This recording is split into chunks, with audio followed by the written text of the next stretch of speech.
Assalamualaikum warahmatullahi wabarakatuh. Bismillahirrahmanirrahim. Alhamdulillahirabbil alamin. Wassalatu wassalamu ala asyrofil mursalin sayyidina Muhammadin wa ala alihi wa sahbihi ajma'in. Qala al-musannif rahimahullahu ta'ala wa nafa'ana bihi wa amatana bi asrabihi amin. Bismillahirrahmanirrahim. Wassalisu adapun yang ketiga. Wassalisu adapun yang ketiga. Al-wuqufu adalah diam ala makanin tohirin atas tempat yang suci. Ala makanin tohirin atas tempat yang suci. Wal muradu adapun yang dimaksud huna di sini, fala tasihhu maka tidak sah as-salatu atau salatu syahsin apa salatnya seseorang. Fala tasihhu maka tidak sah salatu syahsin apa salatnya seseorang yulaki yang bertemu.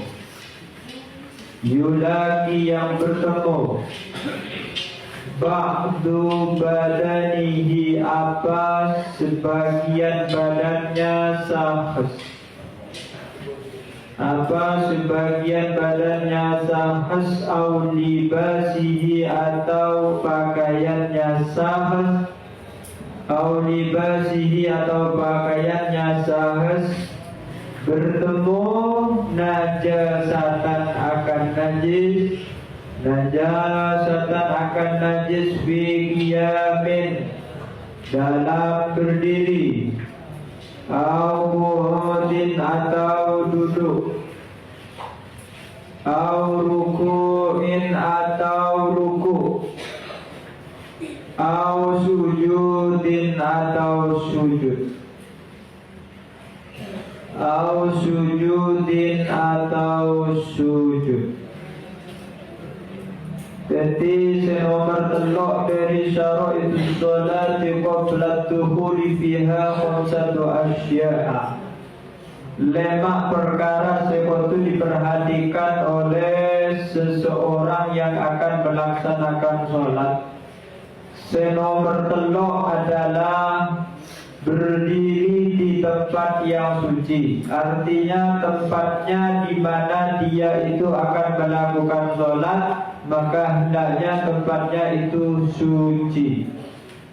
Sehingga kalau misalnya ada sebagian najis atau ada najis yang berhubungan atau bersambung atau jatuh menyentuh kepada badannya atau pakaiannya, musolli dalam semua keadaannya, baik dalam keadaan berdirinya, dalam keadaan duduk, dalam keadaan rukuk, dan dalam keadaan sujudnya, maka sholatnya menjadi tidak sah alias sia-sia melaksanakan sholat.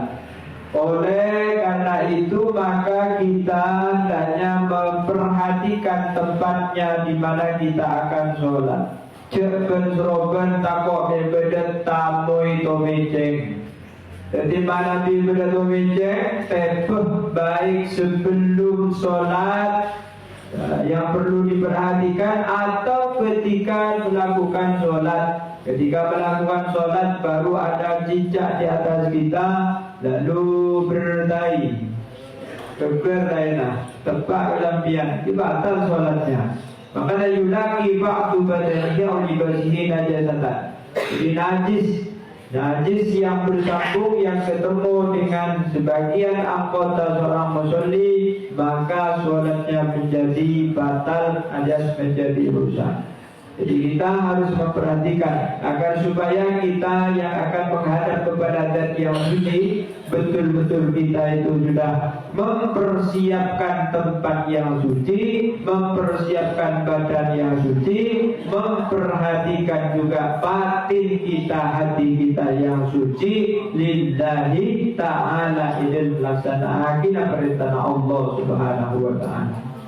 Nomor 4, warrobi'u, adapun yang keempat, al-ilmu adalah tahu, bidukhulil waktu dengan masuknya waktu, bidukhulil waktu dengan masuknya waktu. Jadi nomor 4, kita butuh oning bila waktu zuhur, bila waktu asar, bila waktu maghrib, isya dan subuh.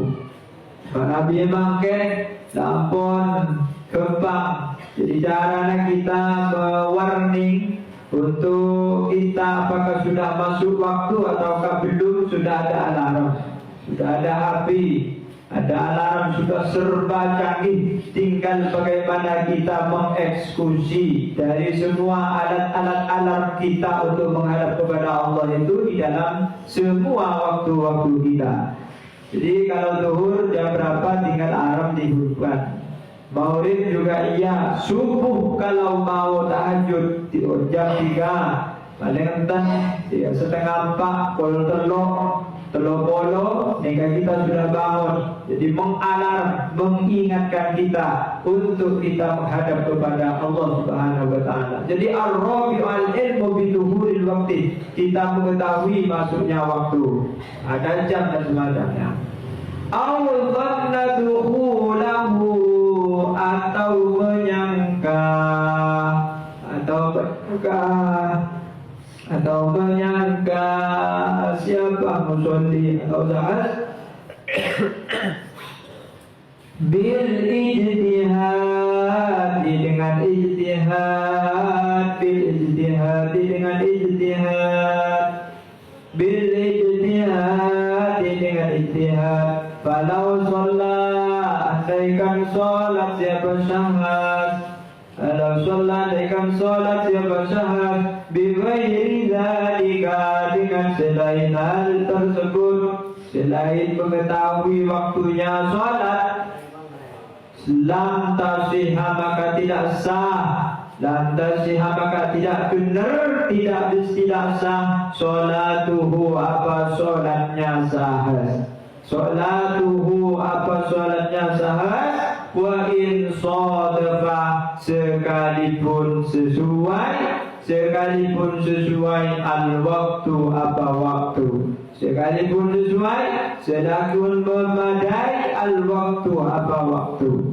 Jadi nomor 4 adalah mengetahui masuknya waktu sholat, atau dengan cara berijtihad, rangira keampui mengetahui masuknya waktu sholat. Dan kemarin kalau berlenteh, kalau mengukur ya bayangan benda hingga sama dengan bendanya, hingga seperempat bendanya. Jadi kenyataan mengetahui dengan al-ijtihad, dengan cara-cara untuk mengetahui waktu masuknya sholat tersebut.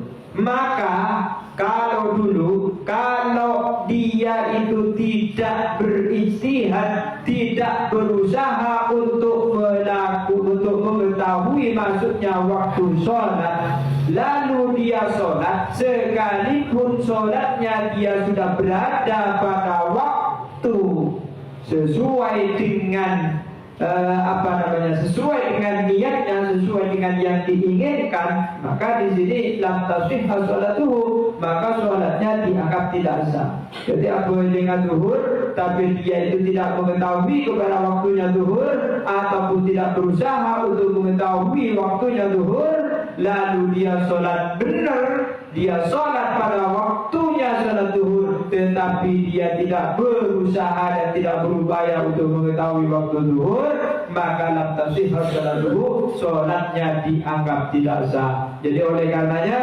maka kita kan itu kudu ajar ilmu nah sholat, sehingga sholat kita itu kuantitas dan kualitasnya serba kita dapatkan. Cek solosoh, cek kasengkah keakui ngawuringin ilmu, sehingga kualitas kehidupan kita bisa dicapai, bisa